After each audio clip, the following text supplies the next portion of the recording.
Well, hi, folks. I'm Jeffrey Daugherty, the Christian Whistleblower, back with you. Welcome back to the channel. It's still my birthday. It's May 23rd. Thank you to those of you that have given me a present by subscribing to my YouTube channel. If you haven't yet, there's still time. I want to get 500 new subscribers by tonight. I think we're approaching 200. So please be part of the change here and help me to be able, pardon me,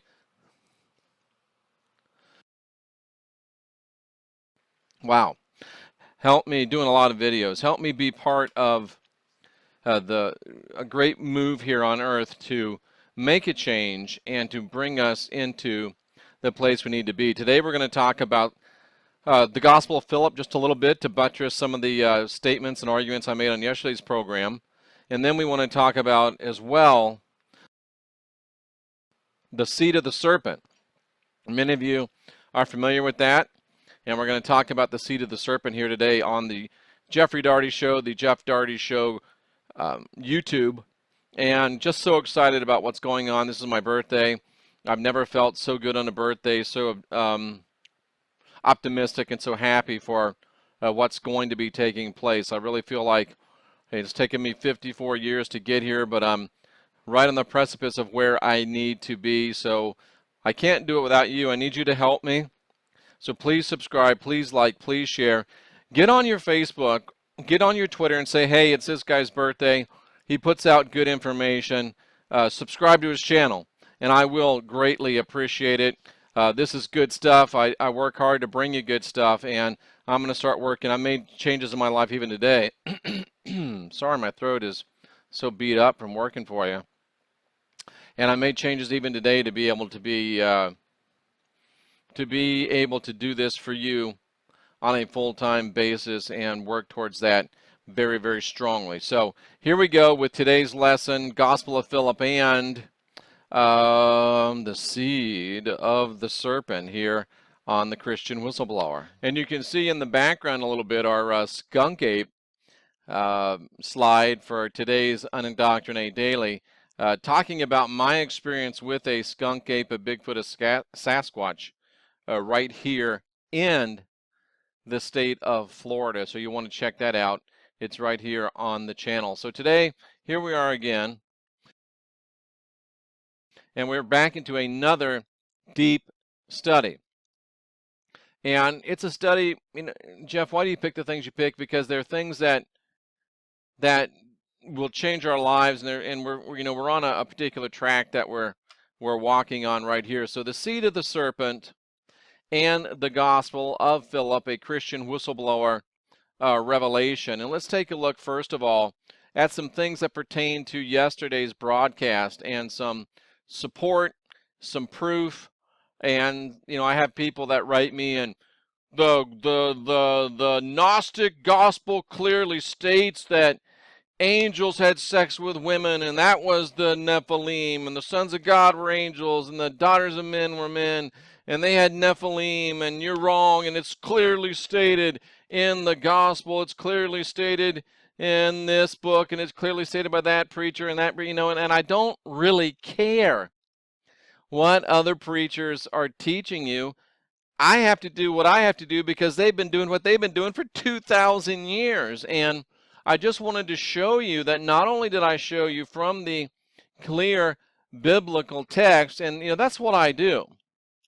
I show you things just from the biblical text, not to try to convince you to believe anything, but to give you the opportunity to know exactly what the book that you claim to base your spirituality upon actually says, and give you the opportunity to say, wait a minute, do I really want to use a book that says this about that and that about this to base my spirituality on, when it looks like this book has been perpetrated, manipulated, and propagated to advance my slavery? Folks, you've got to realize something, and I say this a lot, but I don't say it enough, and I probably need to do a nice Unindoctrinate Daily about this, about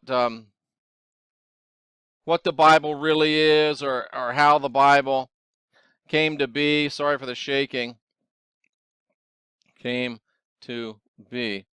Because what you don't understand and what you don't realize is that, what if you were handed a book that was called the Barack Obama Gospel, and you were told to base your life upon that book? How would you feel? What if you were handed a book that was called the Hillary Clinton Gospel, and you must live your life according to that book? Or it was called the Donald Trump Gospel or the George W. Bush Gospel? How would you feel about that? Well, Jeff, that's horrible. One of the most important things is the separation of church and state.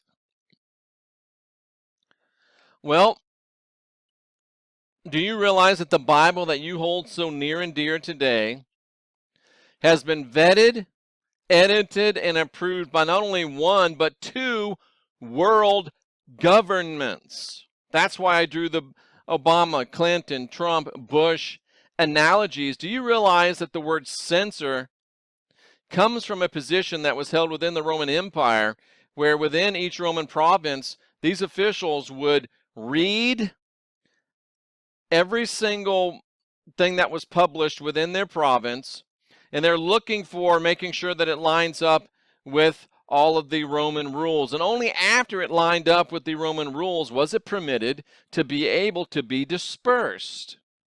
So the Bible that you hold near and dear has been vetted, edited, and approved by the Roman Empire. And then what happened in the early 1600s? What happened then? The early 17th century. King James and his merry men decided they were going to change the Bible. And these guys, the king, it was the king. It's called the King James Version because it was the king who made it. And Sir Francis Bacon had it for a year, so it was vetted, edited, and approved by the British Empire. So if you really believe in the separation of church and state, then you really ought to take a look at this thing that you love and hold so near and dear. Mine's down there, but I don't want to bend over and grab it and go out of the camera range. Use your head for something besides a hat rack, as my dad used to tell me. But looking at the Gospel of Philip, which is part of the Dead Sea Scrolls, which is part of the Nag Hammadi Scriptures, which is part of the Gnostic Gospels. And this is what Philip had to say. Philip said that humans have sex with humans, horses with horses, members of a species have sex with the same species. And he says, just in case you're wondering, spirit also has intercourse with spirit. Okay, folks, I've got to ask you, it says clearly right here, spirit has intercourse with spirit, right? What does spirit have intercourse with? Spirit has intercourse with spirit. Horse has intercourse with horse. Human has intercourse with human. And look at what he says here. Deities have sex with and bring forth only deities. The Gnostic Gospel teaches no angel-human sex. I'm sorry if that bothers you. I'm sorry if you don't like it. Actually, I'm not really that sorry because I'm trying to bring you to the place where you get out of whatever you're into, and it allows you to get to the place where you're able to keep going. And I'm not sure why my video stopped working, but at any rate, I guess we don't have any video right now. See, I try to use these new things that I've got going on here, these newfangled tools, and we get to that place where all of a sudden we have an issue of what the heck's going on, and here we're back. So sorry about that. I should have never tried that on the fly, but I just wanted to show you that. So see, these are the things that we're trying to do. I've got a few donations in, and I thank you so much for that. And I thank you so much for watching, and I thank you so much for being a part of this, because without you, there is none of this. And I get some donations in, And instead of, quitting my job and, trying to live on this, which is nothing wrong with that, don't misinterpret me.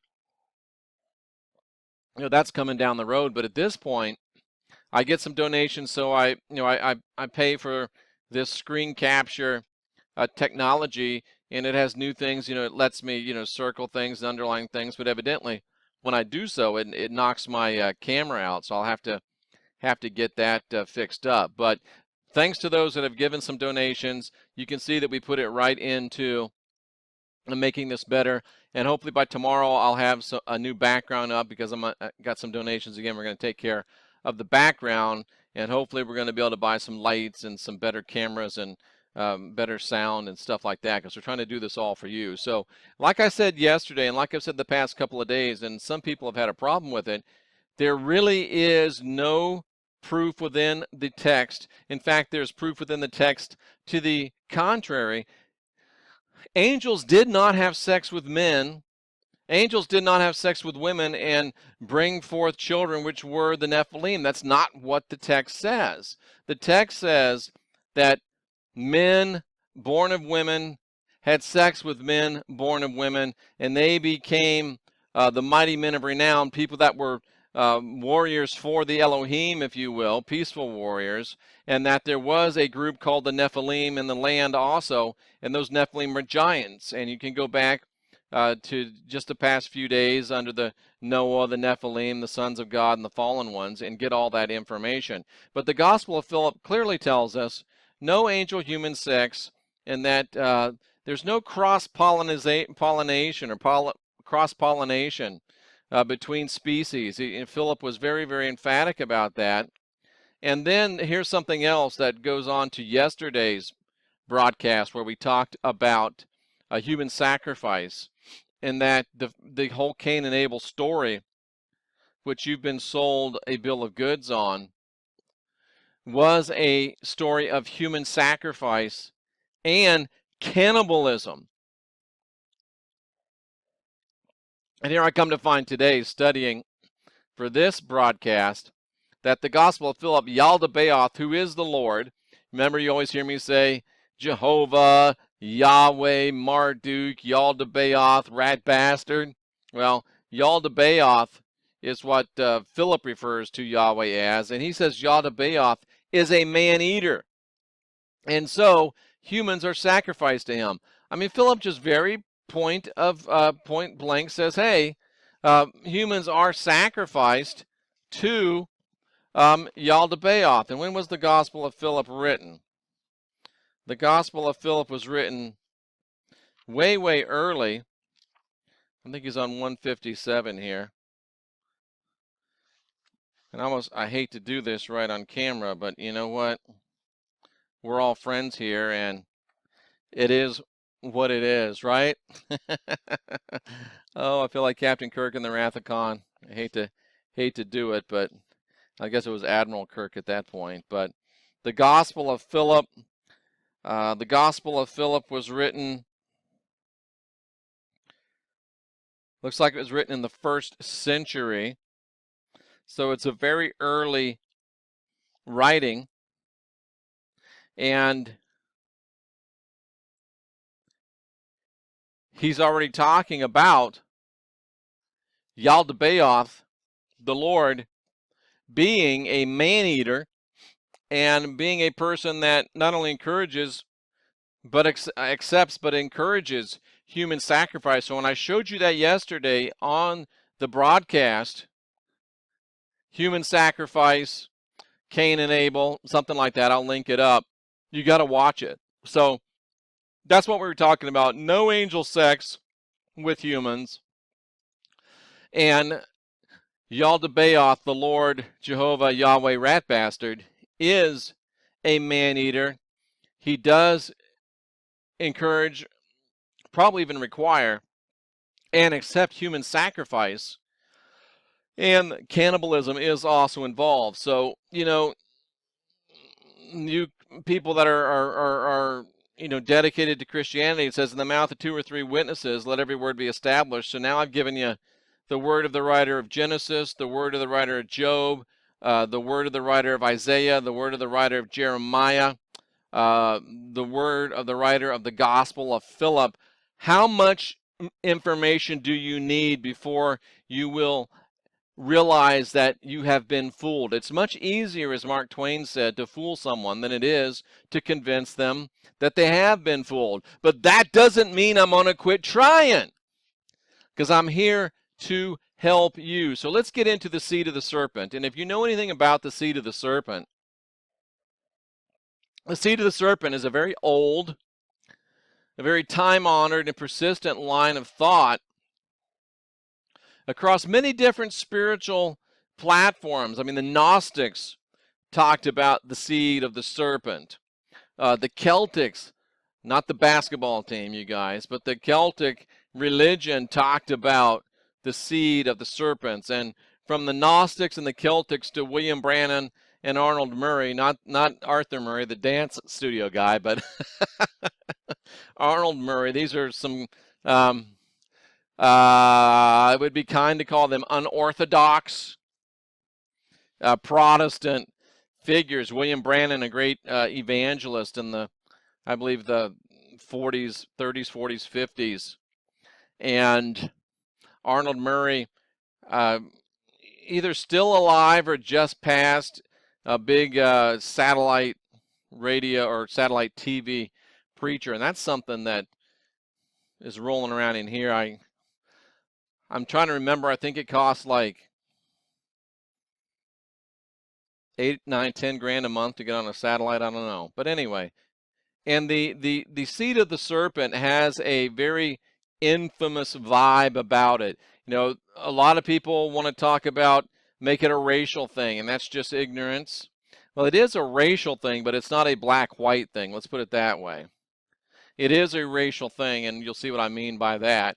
And basically, the idea of the seed of the serpent is that Eve, this is the classic seed of the serpent idea, is that Eve mated with the serpent, had Cain, and that Cain is the progenitor, that Cain's line is the seed of the serpent. That's the orthodox seed of the serpent teaching, if you could mix those metaphors, but it really is the orthodox seed of the serpent theology. But again, I always go back to, what does the text say? What does the actual text of the scripture say? And this will, go back again to yesterday.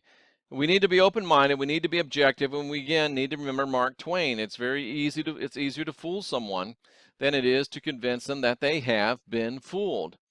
And I believe that the seed of the serpent has the right conclusion, but they've got the wrong guy.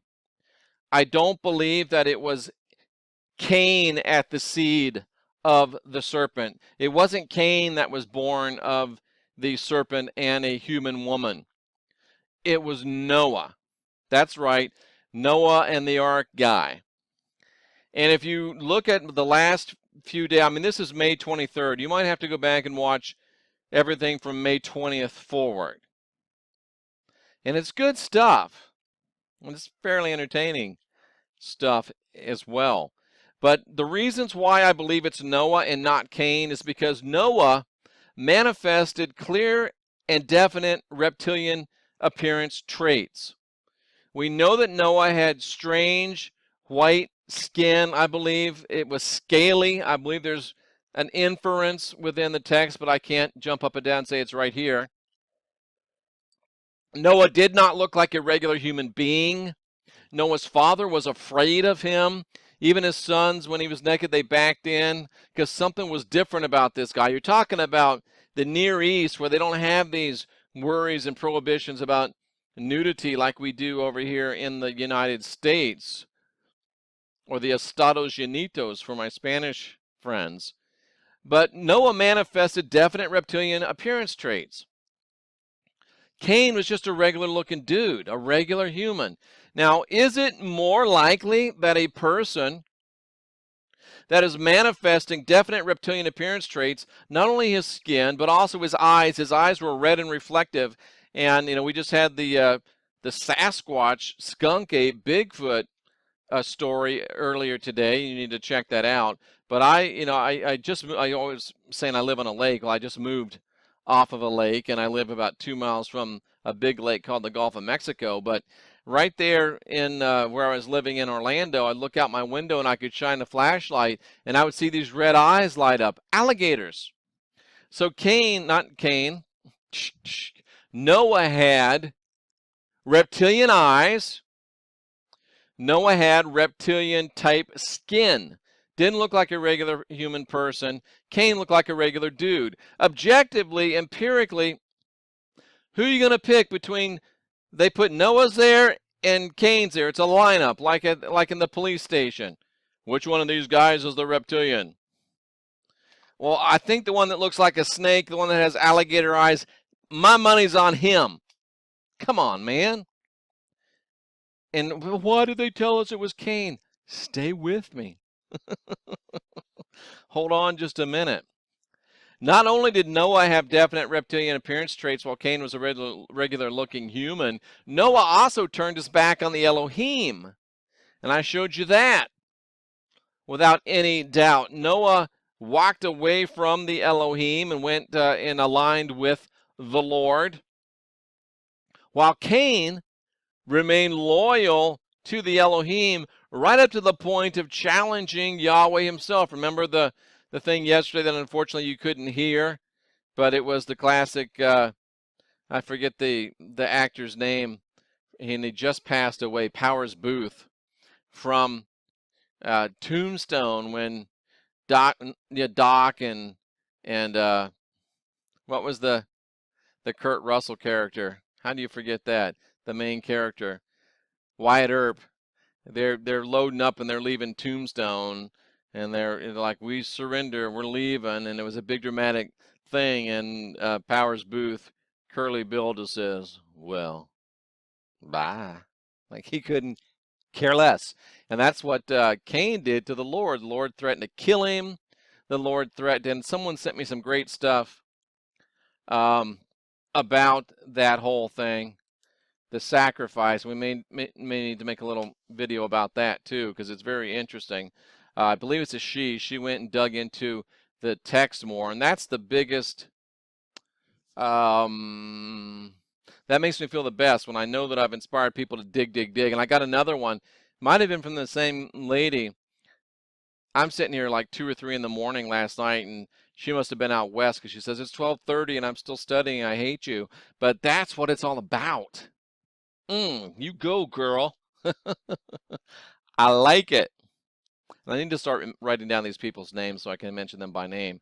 Y'all mean so much to me. You really do.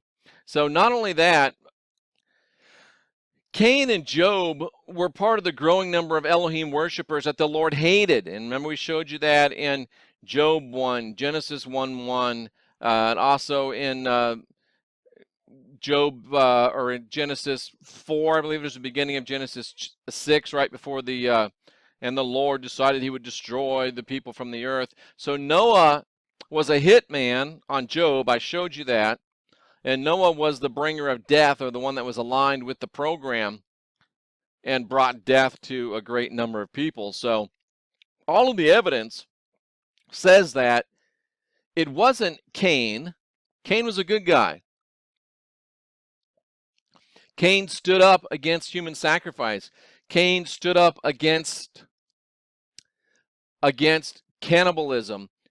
And the Lord said, I'm going to kill you. And Cain's like, I'm right here. I'm right here. If you feel froggy, jump. If you feel you've been mistreated, jump to Cain's chest and be defeated. And the Lord backed down. And you know what? That gives me a spark of hope. I mean, who is Cain to challenge? Who are we? Who am I to challenge the Lord? But I challenge the Lord. And we're going to defeat the Lord. And the Lord's going to lose because of people just like me and just like you getting the message out, so he can't continue to perpetrate his mind matrix garbage. We're going to win. All right. The Lord wants to fool us. We're back to the gospel of the GOP, not the Republicans, but the gospel of Philip. And he said the archons, the rulers of the world, And the Lord, Yahweh, Yahdabaoth, Ratbastard, Jehovah, Marduk, is the Lord of the archons. He wanted to fool people, since he saw that people have a kinship with the truly good. You know, they want to teach you Roman Catholicism and Roman Protestantism, and this is going to go a little bit long, I'm sorry. Roman Protestantism and Roman Catholicism, yeah, I said it, Roman Protestantism and Roman Catholicism, they want to teach you that you're bad, that you're born with original sin. But the Christ said, no, no, no, no, no, you're born with the spark of divinity within. So give yourself a pat on the back and say, I'm not born with sin. I'm born with the spark of divinity within. Yeah, give yourself a chest pound. Ladies, I don't know if you want to do that, but you know what I mean. So, people have a kinship with the truly good. The spark of divinity in me lines up with the spark of divinity in thee. And I have a kinship, a natural innate kinship for the good. Because the good in me, the spark in me, ooh, I see the spark in you, and you, and you, and you, and you, and you, and you. And why haven't you subscribed to my channel for my birthday? So the Lord wanted to fool people.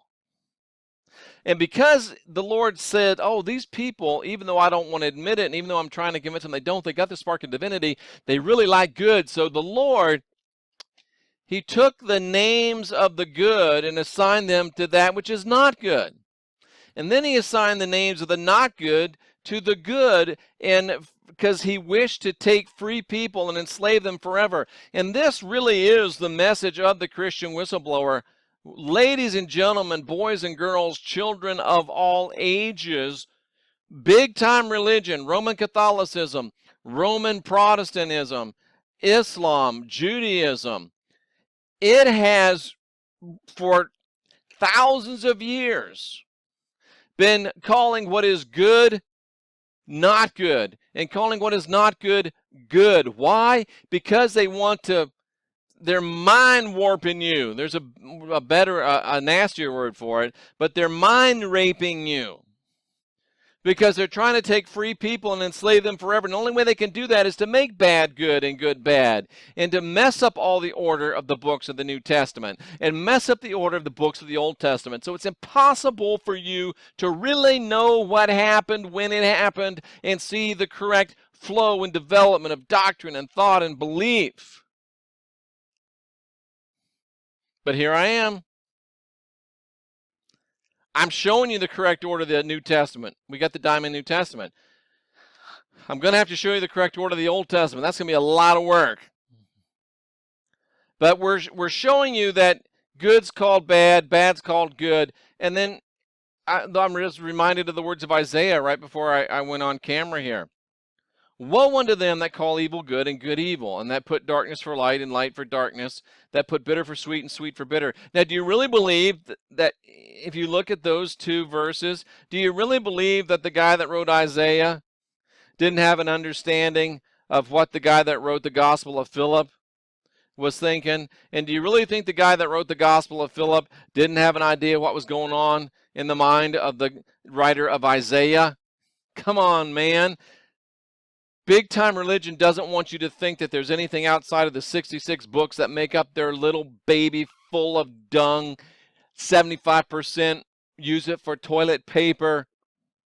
Did he just say that? Bible?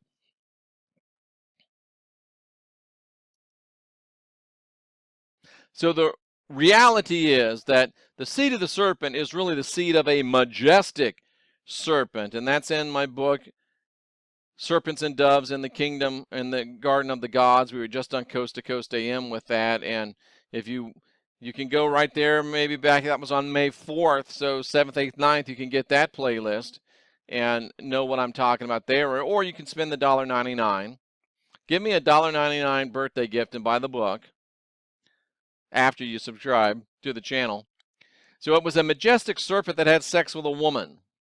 Now my question, and I'm going to be studying this more and more and more, the woman that the majestic serpent had sex with, was it a Elohim hybrid or was it a dove human? And if you haven't read the book or watched those videos, a dove human was the purebred human that was created and from which the DNA was taken to create us, the Homo sapiens sapien, which is a human reptile hybrid. So did the purebred dove human have sex with a majestic serpent, or was it one of us, a Elohuman, that had sex with the majestic serpent? You know, the doves are much more docile. You know, the Christ said, gentle as dove, shrewd as serpent. Doves are much more docile, so I could see that sex being easier to facilitate. But then again, the Elohumans had less of the dove genes for Noah to be able to overcome and manifest as a reptilian outwardly. You know, and I welcome and solicit your thoughts on that. What do you think? Did the majestic serpent have sex with one of us, or did the majestic serpent have sex with one of our pure human ancestors? So the results of Noah's flood were that most of the Elohumans were wiped out, but not all. Some of us remained, and it's, I mean, if you know anything about, remember, I'm collegiate level geography, anthropology, there was a great deluge in that part of the world, but it wasn't a worldwide deluge. So there were people that survived it. It was the Lord's intent to make it a worldwide deluge, I believe, and to kill everybody that wasn't of the seed of Noah, the seed of the serpent. But he killed lots and lots of people, lots and lots of the seed of the woman. Ooh, remember that. So Noah's seed after the flood had the unquestioned ascendancy.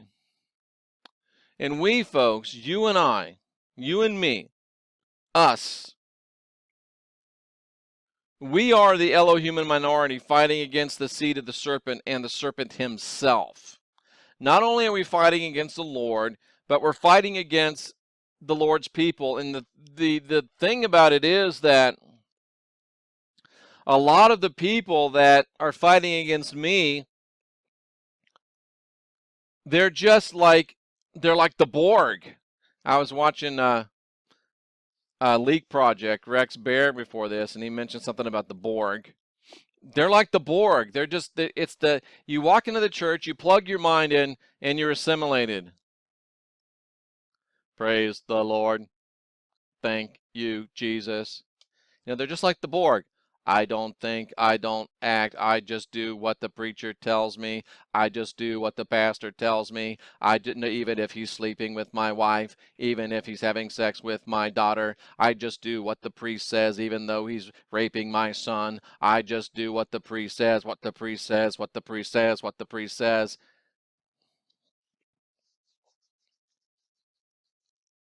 And when you look at it in those terms, it makes our battle make more sense. We're the minority. We're the seed of Cain, the seed of Jonah, or not Jonah. Now we're going to really throw people's minds for a loop. The seed of Job, who I think was purebred human.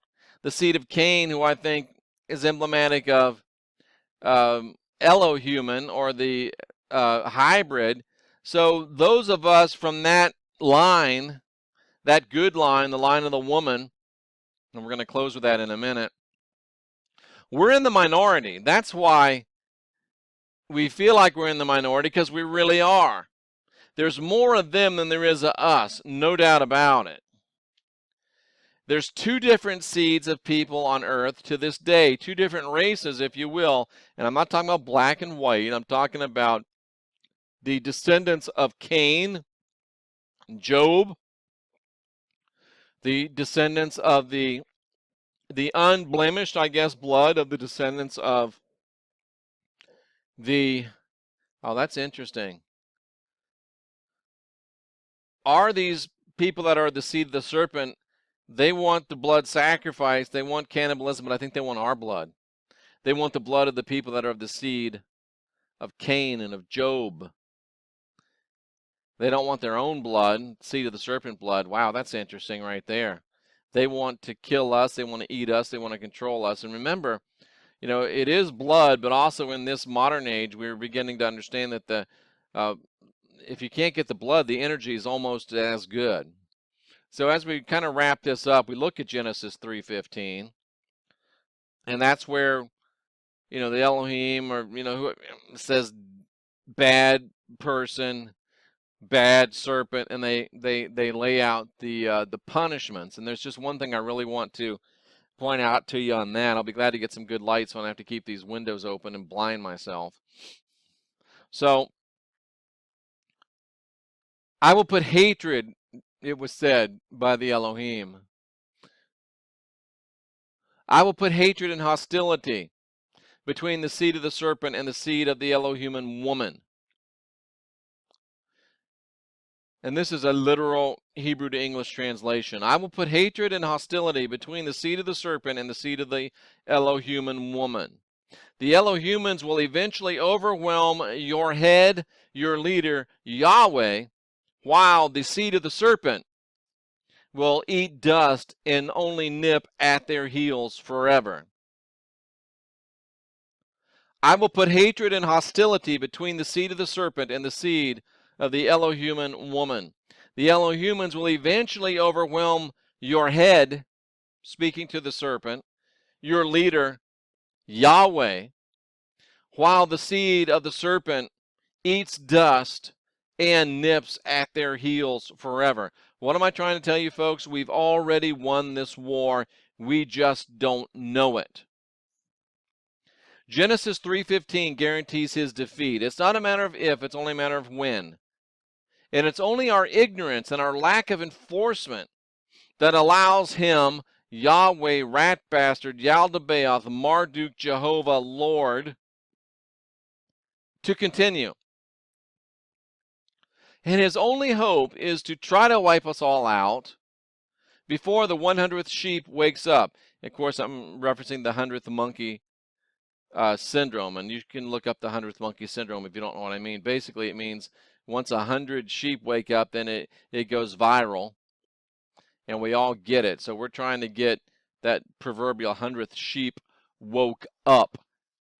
He will try to try again, but I say this to you, Yaldabaoth, rat bastard, Lord, Marduk, Jehovah, not on my watch. Not on my watch. We will take you down, Yahweh. No way, Yahweh. We're going to take you down. I'm Jeffrey Daugherty, the Christian Whistleblower, and I'm about ready to sneeze. I hope I caught that in time. This is why I do what I do. This is why I ask you to subscribe. I ask you to like. I ask you to share. I ask you to give money.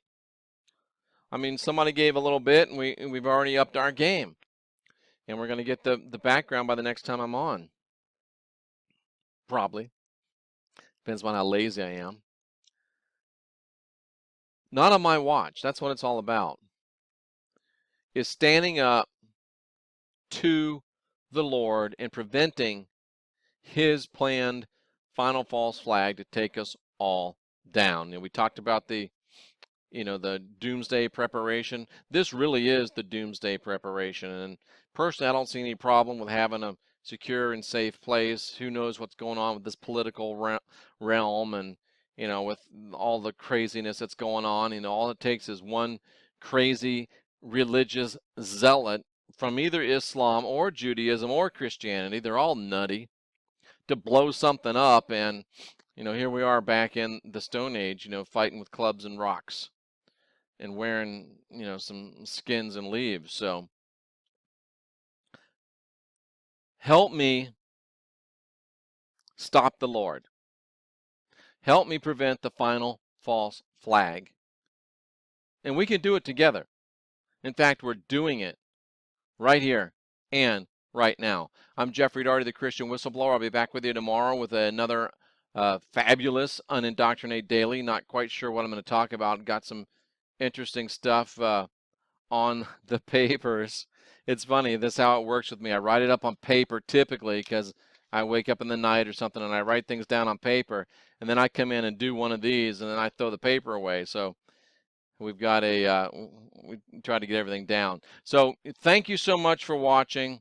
Thank you so much for subscribing. Thank you so much for being a part of this growing movement. JeffreyDarty.com, ChristianWhistleblower.com. Come on, bro. I got 120,000 Twitter followers. Go on over to YouTube and bam, like that, subscribe to that channel. Come on now, help a brother out. Happy birthday to me, subscribe, and thank you for doing what you do. And I'll stay here, I'll be here, helping you unwind your mind and helping you unindoctrinate yourself.